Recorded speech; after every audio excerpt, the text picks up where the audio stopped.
হুমায়ুন কবিরের পরে বা নিয়ামত শেখ, আবু তাহেরকে নিয়ে ক্ষোভ হরিহরপাড়ার বিধায়ক নিয়ামতের। তার বক্তব্য 2021-এর বিধানসভা বা পঞ্চায়েত ভোটে সাংসদের টিকি দেখা যায়নি। এর আগে আবু তাহেরকে নিয়ে ক্ষোভ প্রকাশ করেন হুমায়ুন কবিরও। নিয়ামত এদিন আরো বলেন, অন্যান্য ভোটে সাংসদ থাকবেন না, আর এখন বলবেন দেরি কেন তাকে জিজ্ঞেস করুন। ওর নির্বাচনের জন্য দেরি, আর বাকিগুলো কি তৃণমূলের নির্বাচন ছিল না? তৃণমূলকে নিয়ে কি দায়িত্ব নেই? এরই প্রতিবাদে তারা আলোচনায় বসেছিলেন বলেও জানান নিয়ামত। শোভা মাইতি রয়েছেন টেলিফোনে প্রতিনিধি।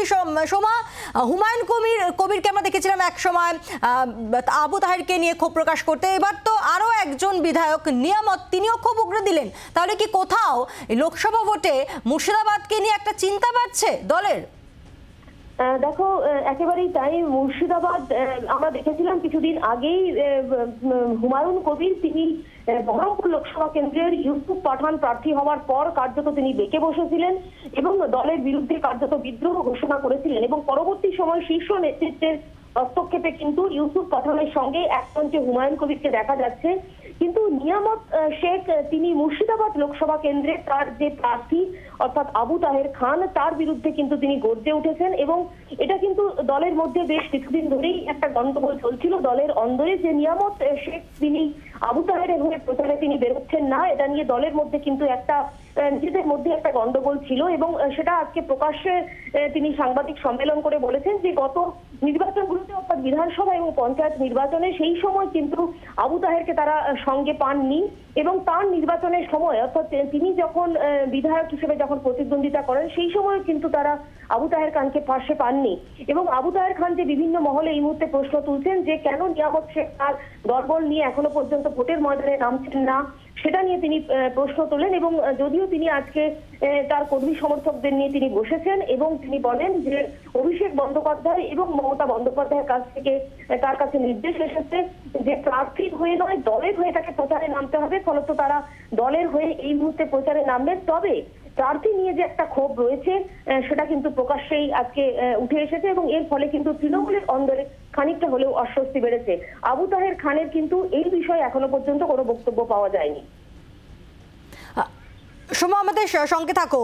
হুমায়ুন কবিরের পর এবার নিয়ামত শেখ, আমরা এর আগেও দেখেছিলাম ইউসুফ পাঠানকে কেন্দ্র করে হুমায়ুন কবিরের ক্ষোভ দেখেছিলাম আমরা। তারপর এবার নিয়ামত শেখ তিনি আবার আবু তাহেরকে নিয়ে ক্ষোভ প্রকাশ করলেন, কারণ তার অভিযোগ যে সাংসদকে নাকি দেখাই যায় না, অন্যান্য নির্বাচনে সাংসদকে দেখা যায় না, আর তা নিয়ে মূলত তার এই ক্ষোভ তিনি ব্যক্ত করেছেন। আমরা কথা বলছি, সোমা রয়েছে আমাদের সঙ্গে। সোমা, মুর্শিদাবাদ অত্যন্ত একটি নজর কাড়া এবং গুরুত্বপূর্ণ একটা কেন্দ্র সব দলের কাছে, কংগ্রেসের কাছে হোক বা তৃণমূলের কাছে বা বিজেপির কাছেও যদি দেখি, বা সিপিআইএম তো এখন মোহাম্মদ সেলিমকেও দাঁড় করে দিয়েছে, মানে একটা নজর কাড়া কেন্দ্র। সেখানে এই যে বারবার করে দলীয় বিধায়করা তারা ক্ষোভ প্রকাশ করছেন, কখনো বহরমপুরকে কেন্দ্র করে ক্ষোভ প্রকাশ, কখনো আবার এই মুর্শিদাবাদ কেন্দ্রকে নিয়ে এই ক্ষোভ প্রকাশ, তাহলে কি আরো বেশি করে চিন্তা বাড়ছে দলের?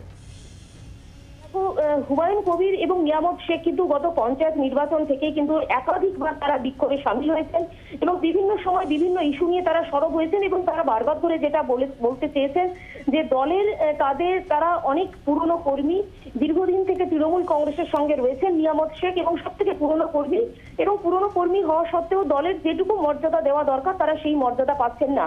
আমরা গত পঞ্চায়েত নির্বাচনেও দেখেছি, কিন্তু নির্বাচনের আগে তিনি সাংবাদিক সম্মেলন করে বলেছেন জেলা সভাপতির বিরুদ্ধে সেই সময় তিনি ক্ষোভ উগরে দিয়েছিলেন, এবং এবারেও কিন্তু আমরা দেখেছি প্রকাশ্যে না বললেও কিন্তু দলের অন্দরে একাধিকবার নিয়ামত শেখ সরব হয়েছেন, এবং তার যেটা স্পষ্ট বক্তব্য যে দলের যারা নেতৃত্বে রয়েছেন তারা কিন্তু সঠিকভাবে নিয়ামত শেখ এবং তার যে সমস্ত অনুগামী রয়েছে তাদেরকে যোগ্য সম্মান দিচ্ছেন না। এটা নিয়ে মূলত ক্ষোভ, এবং মুর্শিদাবাদ লোকসভা কেন্দ্র একেবারেই খুব নজর কাড়া। তুমি জানো মোহাম্মদ সেলিম সিপিআইএম এর পক্ষে তিনি এখানে প্রতিদ্বন্দ্বিতা করছেন, অন্যদিকে বিজেপির গৌরী শঙ্কর রয়েছেন এবং তিনি মুর্শিদাবাদ বিধানসভার বিধায়ক। একেবারেই কিন্তু জোর টক্কর এই আসনে, এবং সেই জায়গায় তৃণমূলের অন্দরের ক্ষোভ যে ভোট বাক্সে প্রতিফলিত হতে পারে কোথাও, এমনটা কিন্তু আশঙ্কা রয়েছে তৃণমূলের অন্দরে। ফলত সবকিছু নিয়ে কিন্তু নির্বাচন যত এগিয়ে আসছে তৃণমূলের অন্দরের এই ক্ষোভকে তারা কতটা প্রশমিত করতে পারে বা নিজেদের কবজায় কতটা নিয়ে আসতে পারে, বা আদৌ এটা কি ভোটের বাক্সে কতটা প্রতিফলিত হবে, সেটা কিন্তু আগামী দিনেই বলবে। আমাদের সঙ্গে থাকো সোমা। হুমায়ুন কবিরের পর এবার নিয়ামত শেখ, আবু তাহেরকে নিয়ে ক্ষোভ হরিহর পাড়ার বিধায়ক নিয়ামতের। তার বক্তব্য আপনাদেরকে যেমনটা জানাচ্ছিলাম যে 2021-এর বিধানসভা বা পঞ্চায়েত ভোটে সাংসদের টিকি দেখা যায়নি, আর এর আগে আবু তাহেরকে নিয়েও ক্ষোভ প্রকাশ করেন হুমায়ুন কবিরও। নিয়ামত এদিন আরও বলেন যে অন্যান্য ভোটে সাংসদ থাকবেন না, আর এখন বলবেন দেরি কেন। ঠিক এই নিয়ে একটু জানি সোমা, তাহলে কি এই যে অন্যান্য ভোটে সাংসদ থাকবেন না আর এখন তিনি বলছেন দেরি কেন, তাহলে কি কোথাও এই লোকসভা নির্বাচনে তার প্রচার ঠিকমতো হচ্ছে না, যেভাবে দলের কর্মী সমর্থক বা বিধায়ককে ঝাঁপিয়ে পড়তে হয় সেভাবে পড়ছেন না, এই ধরনের একটা কি অভিযোগ কোথাও কি আবু তাহেরের কাছ থেকে শোনা গিয়েছিল, তার পরিপ্রেক্ষিতে এই ক্ষোভ একেবারে প্রকাশ্যে?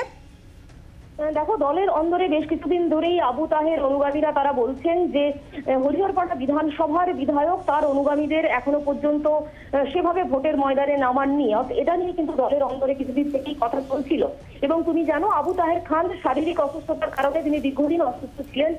তিনি নির্বাচনে বা দলীয় একাধিক কর্মসূচিতে তিনি অংশগ্রহণ করতে পারেননি, এবং সেটা তিনি দলেই জানিয়েছেন যে তার শারীরিক অসুস্থতার কারণে তিনি বিভিন্ন কর্মসূচিতে অংশগ্রহণ করতে পারেননি।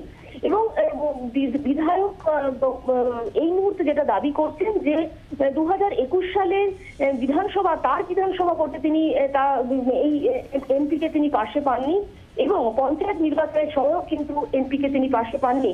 অর্থাৎ আবু তাহের খান বা তার অনুগামীরা হরিহরপাড়া বিধানসভা এলাকায় ভোটের প্রচারে কোনো রকম ভাবে অংশগ্রহণ করেননি। ফলত এবারে যখন তার ভোটের যখন সময় এসেছে, অর্থাৎ আবু তাহের খানের হয়ে প্রচার করতেও বিধায়ক অনুগামীরা অনেকটা নিমরাজি ছিল, এমনটা কিন্তু দলের অন্দরে ভেতরে খবর পাওয়া যাচ্ছে। যদিও আজ থেকে তারা নির্বাচনে প্রক্রিয়ার মধ্যে তারা প্রবেশ করবেন, অর্থাৎ নির্বাচন প্রক্রিয়া তারা অংশগ্রহণ করবেন এবং কর্মী সমর্থকদের সেভাবেই নির্দেশ দিয়েছেন। কিন্তু এই নির্দেশ সত্যি কতটা বাস্তবায়িত হবে বা কর্মী সমর্থকরা সত্যি কতটা দলের হয়ে তারা কাজে নামবেন, আবু তাহের খানের হয়ে কতটা প্রচারের ময়দানে নামবে, সেটা কিন্তু একটা প্রশ্নচিহ্ন থেকেই যাচ্ছে। বাংলার আওয়াজ, বাঙালির আবেগ, জি 24 ঘন্টা।